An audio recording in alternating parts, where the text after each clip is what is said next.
tô sem carro, vendi o Skyline, minha Nissan Caravan tá quebrada, tá no conserto, tô sem um carro de apoio, tô com o Keitrar comigo em caminhão ali, mas vou usar, vou ver se funciona depois de 6 meses. Uma Z1000 Kawasaki.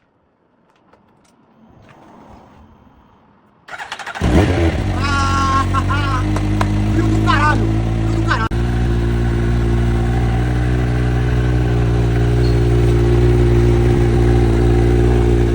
Comecei a tirar o dragão adormecido daí pra ir pra academia.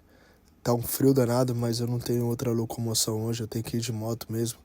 E puxei ele ali, um peso danado.